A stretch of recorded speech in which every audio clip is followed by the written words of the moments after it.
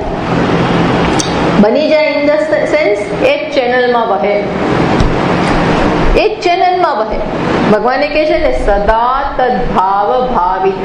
ભગવાને કહ્યું 8મા અધ્યાયમાં, યમ યમ વાપી સ્મરન ભાવમ ત્યજત્યંતે કલેવરમ તમ તમેવૈતિ કૌંતેય સદા તદ્ભાવ ભાવિત.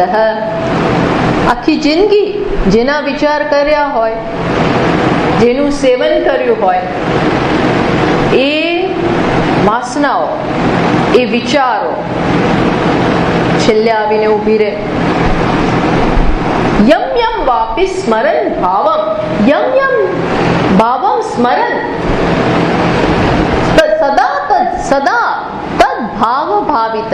સદા જેનું ભાવનાઓ કરી છે એ છેલ્લે આવીને ઊભી રહે અને માણસ એની સાથે જાય. એમ એની અસર પ્રબળ હોય છે. એટલે મનમાં શું નાખીએ છીએ એ બહુ અગત્યનું છે. મનને શું વિચાર કરવા દઈએ છીએ, કયા ટ્રેક ઉપર ચડાવીએ છીએ, એ પછી જો આપણે એલર્ટ રહીને ટ્રેક બદલીએ નહીં તો મન એ ટ્રેકમાં વયા કરે. મન તો એવું જ છે. તન્મય થઈ જઈએ આપણે, કોઈક વ્યક્તિમાં તન્મય થઈ જઈએ, કોઈ ઘટનામાં તન્મય થઈ જઈએ, પછી એમાં પેલો ભમરીઓ આમ છે, ભ્રમર હોય એ પેલા ફૂલની આસપાસ ફર્યા કરે. એમાં જ કે એમ આપણું વિચારોની ધારા એ ઘટનાની આસપાસ ભય લાગતો હોય કે જે પણ હોય, આપણામાં જીવનમાં જરા અસલામતી આવી ગઈ હોય, ક્રોધ આવી ગયો હોય, આ બધાને કારણે ત્યાં ઘુમરાયા કરે. એટલે આપણું સબકોન્શિયસ એનાથી રંગાઈ ગયેલું છે. માટે એ આપણું ગ્રહણ કરે છે, મન એને ગ્રહણ કરી લે છે, એવી છાપ પછી પડે છે, એટલે એ દેખાય છે, એટલે એ ત્યાં દેખાય છે. એટલે કયું તદ્ભાવ ભાવિતઃ તન્મયઃ સ્વપ્નેપી જાગરિતવત ગ્રાહ્ય ગ્રાહક રૂપેણ વિકલ્પયન પશ્યતિ. અને માટે જ એ જ પ્રકારે ત્યાં સ્વપ્નમાં પણ દેખાય છે. એવી મન ત્યાં પછી ફેલાઈ જાય. જે મનનો જાગ્રતમાં સતત વિચાર ચાલ્યો એ ત્યાં વ્યક્ત થઈ જાય.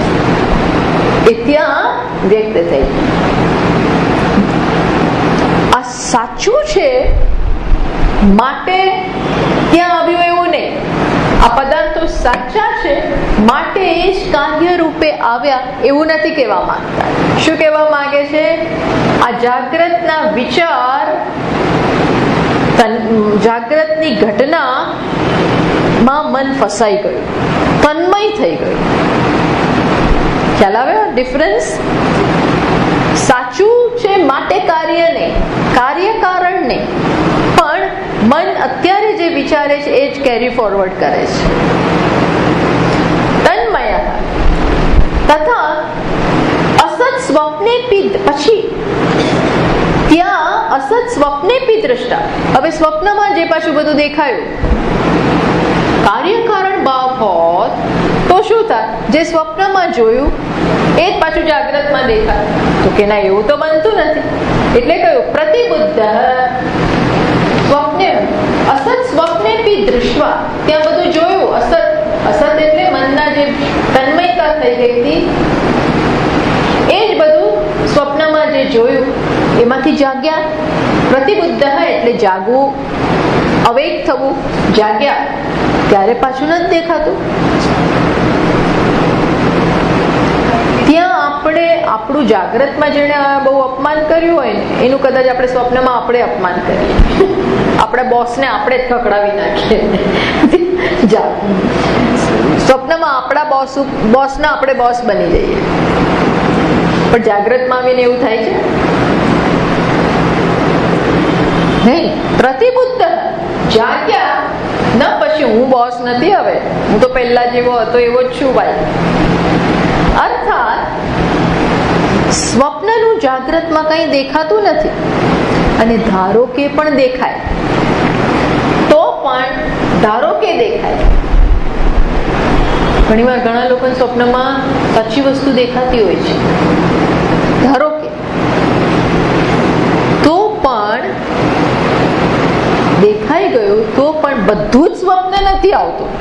સ્વપ્નમાં જે બધું હતું એ આવતું નથી, અમુક એ નથી આવતું. અને એ તો આપણે જાણીએ જ છીએ કે મિથ્યા છે, સ્વપ્ન મિથ્યા છે. એમાં તો કોઈને કોઈ પ્રશ્ન જ નથી, એમાં કોઈને કોઈ પ્રશ્ન જ નથી. બધા એમાં સ્વીકારે છે કે સ્વપ્ન તો મિથ્યા છે જ. એટલે કયું? ન પશ્યતિ વિકલ્પયન. ચ શબ્દ, પછી ભાષ્યકાર પોતે આ ચ શબ્દ સમજાવે છે. કારણ કે પેલું શું કર્યું? પેલા એ આગ્રહ રાખ્યો કે જાગ્રત તો સત્ય જ છે. એટલે કે છે ચ શબ્દાત તથા જાગરિતેપી દૃષ્ટવા સ્વપ્ને ન પશ્યતિ કદાચિત ઇત્યર્થ. એટલે કે છે જાગ્રતને તમે કારણ ઠેરવતા હો તો શું થાય કે જે બધું જાગ્રતમાં હોય એ બધું સ્વપ્નમાં દેખાવું જોઈએ. તો અહીં લખે છે કે યત્તુ સ્વપ્ન જાગરિતયોઃ ઉક્તમ કાર્ય કારણત્વમ તદપિ ન નિયતમ. એ નિયત નથી. દરરોજ સ્વપ્ન આપણને આવતા નથી. દરરોજ આવે છે, ક્યારેક આવે છે, અને ઘણી વાર આમ જરાક આવીને જતું રહે, ઘણી વાર લાંબુ ચાલે. અને આજે જે જોયું એ જ બધું, એવું કોઈ કશું નિયત જ નથી. બધું જ જોઈએ. જાગ્રતમાં જે બધું થયું હોય એની ડુપ્લિકેટ કોપી આપણને સ્વપ્નમાં જોવા નથી મળતું, અને બધું તો નથી જોતું. આજે આપણે જે જમ્યા, જે બોલ્યા, જે કર્યું, આ બધું ત્યાં નથી આવતું. અર્થાત એ કારણ અને કાર્યનો સંબંધ છે નહીં. તસ્માત જાગરિતમ સ્વપ્ન હેતુ ઉચ્યતે ન તો પારમાર્થિક પરમાર્થ સત ઇતિ કૃત્વા. માટે અમે કહીએ છીએ કે જાગ્રત ખરેખર સ્વપ્નનું કાર્ય છે નહીં. કારણ કે જાગ્રત પોતે પણ આગળ કહી દીધું કે સાચું જન્મ્યું નથી. કોઈ ઉત્પત્તિ તો અમે કોઈ ક્ષણે પણ સ્વીકારતા નથી. માત્ર ને માત્ર તન્મયતા થઈ જાય છે. મન જ્યાં ચડી ગયું, એટલે અમે તો પહેલા જ કહ્યું કે જાગ્રત મનનું સ્પંદન છે. સ્પંદન, વેસિલેશન. જાગ્રતમાં મનનું જે પ્રકારે સ્પંદન થાય, જાગ્રત પોતે જ સ્પંદન, મનનું ચાલવું, મનની કલ્પના,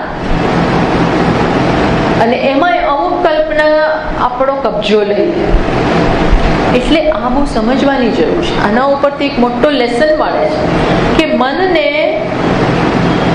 મનમાં કઈ પ્રકારના વિચાર કરવામાં આવે છે એ બહુ અગત્યનું છે.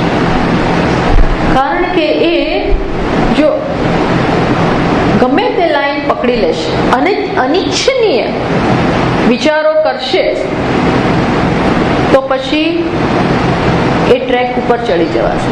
પછી જો વિવેકથી એને રોકવામાં ન આવે તો શું થાય? એ પકડાઈ ગયું. કારણ કે મનનો વિચારોનો પ્રભાવ ધસમસતો હોય છે. જેમ પેલું પૂર આવે તો પછી કોઈ ઊભા ના રહી શકે. એટલે ધસમસતું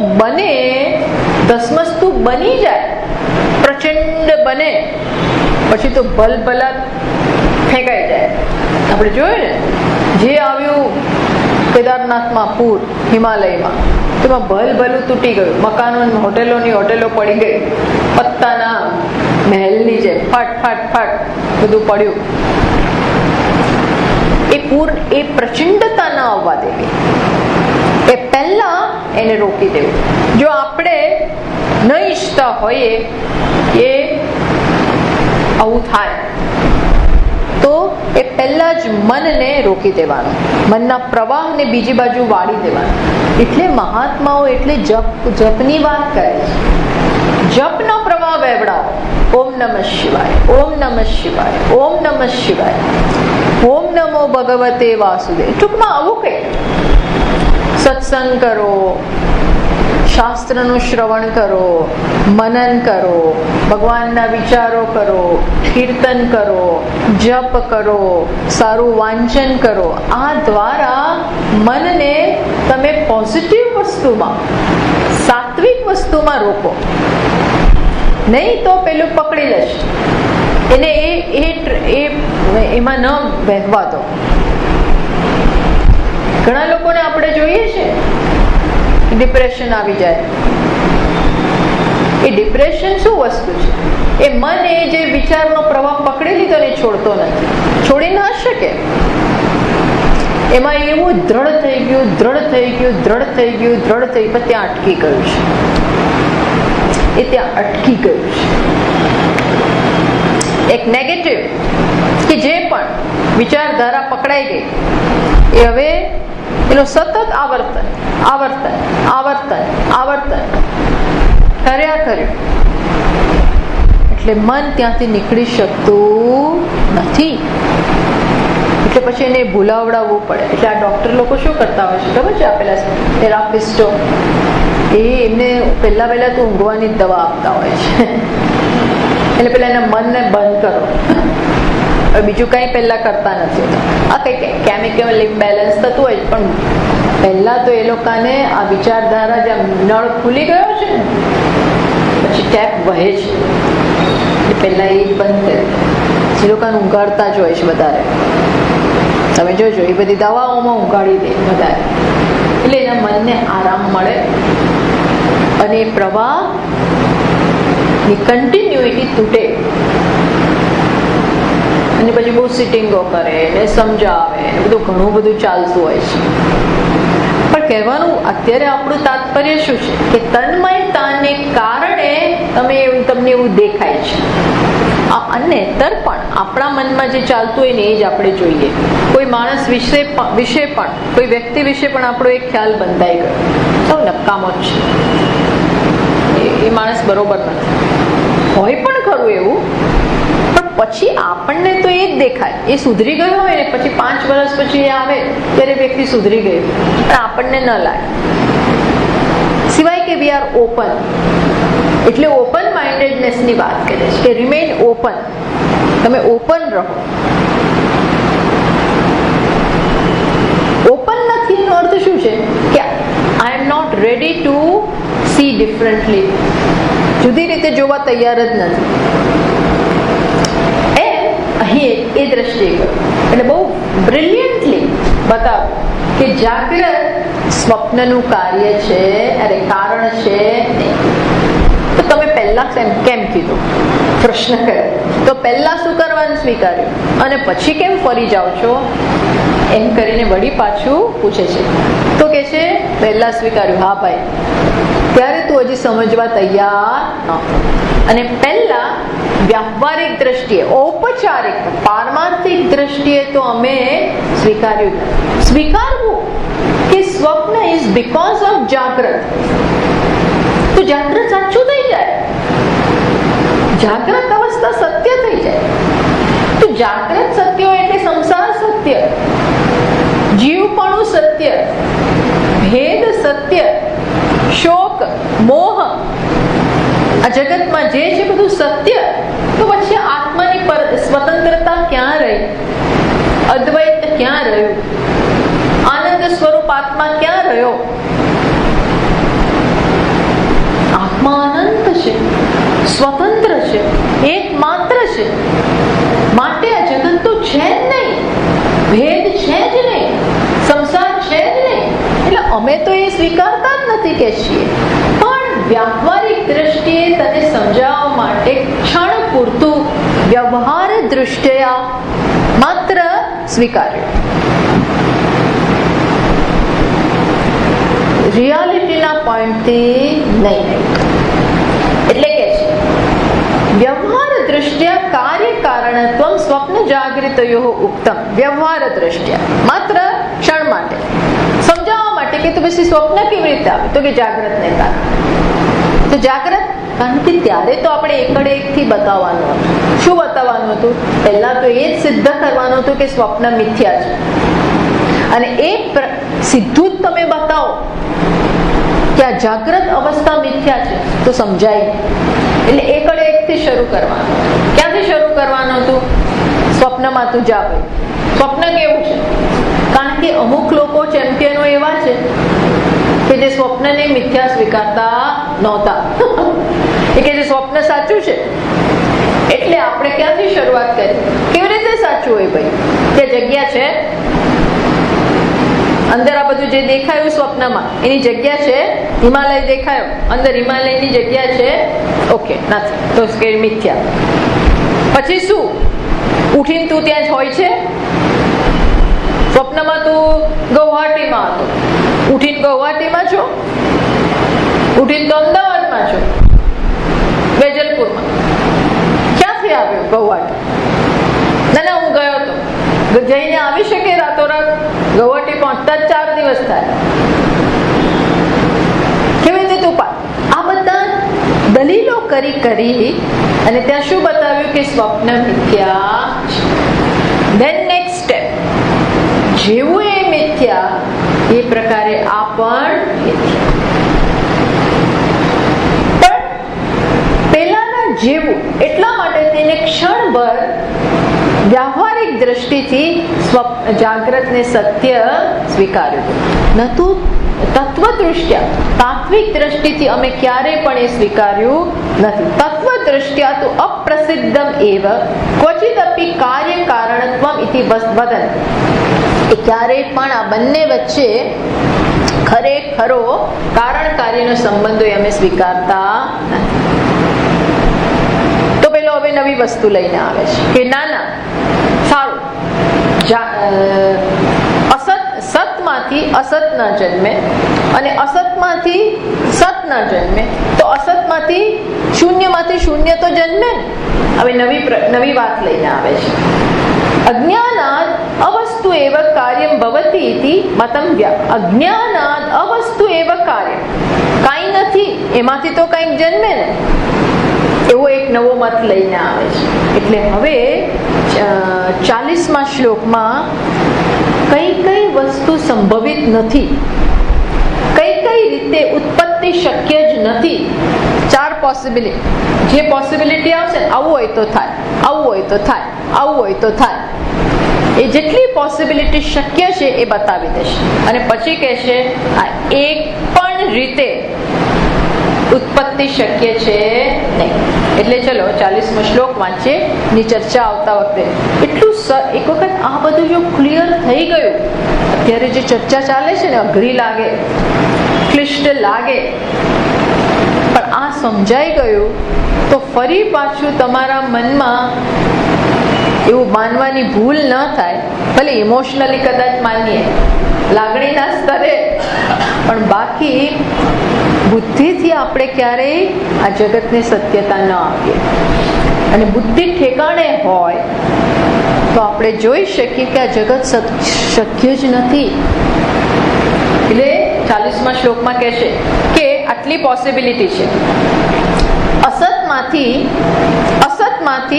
અસતની જન્મ અસતમાંથી અસત આવે તો કે ના. જો ચલો, અસતમાંથી સત આવી શકે? જો અસતમાંથી અસત, ન હોવામાંથી ન હોવાપણું આવી શકે? ના. ન હોવાપણામાંથી હોવાપણું આવી શકે તો કે ના. હોવાપણામાંથી સતમાંથી હોવાપણું આવી શકે? એ પણ નથી શક્ય. છે એમાંથી છે કેવી રીતે આવે? જે વસ્તુ છે એમાંથી છે ક્યાંથી આવે?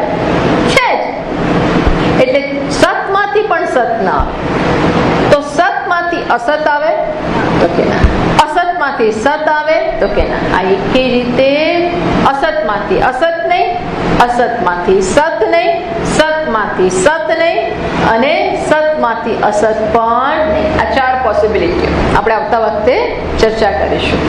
એકી રીતે શું ગૌડપાદાચાર્યજી બધી પોસિબિલિટી જોઈ લેશે અને બધી સંભાવનાઓ તપાસીને પછી કહે છે એકે રીતે ઉત્પત્તિ શક્ય છે. આવું કામ કોઈએ નથી કર્યું. હા, શાસ્ત્ર ઉપનિષદ આવું કહેતું નથી. એ તો એમ જ કહે છે સ્વબાહ્યાભ્યંતરો ક્યજઃ, બસ આવું બોલી દીધું. ન જાય તે મ્રિયતે વા કદાચ ન વિપશ. એનો અર્થ શું થાય? આ બધું કામ આ આચાર્યોએ કર્યું છે અને આપણને બતાવે છે કે તપાસ કરો, ઇન્ક્વાયર, વિચાર કરો. જીવન વિચારવા માટે, માની લેવા માટે નથી. બસ માની જ લીધું, એકે કર્યું એટલે હું એની પાછળ એમ. But you think. એટલે આ બુદ્ધિ એના માટે છે કે વિચાર, શાસ્ત્ર આધારે વિચાર કરો. એ સરસ રીતે હવે 40મા શ્લોકમાં આપણને બતાવતા વખતે આપણે ઓમ પૂર્ણમદ પૂર્ણમિદં પૂર્ણાત પૂર્ણમુદચ્યતે પૂર્ણસ્ય પૂર્ણમાદાય પૂર્ણમેવાવશિષ્યતે. ઓમ શાંતિ શાંતિ શાંતિ. શંકરં શંકરાચાર્યં કેશવં બાદરાયણં સૂત્રભાષ્યકૃતૌ વંદે ભગવन्तૌ પુનઃ પુનઃ. ઈશ્વરો ગુરુરાત્મેતિ મૂર્તિભેદવિભાગિને વ્યોમવદ્વ્યાપ્તદેહાય દક્ષિણામૂર્તયે નમઃ. ઓમ શાંતિ શાંતિ શાંતિ.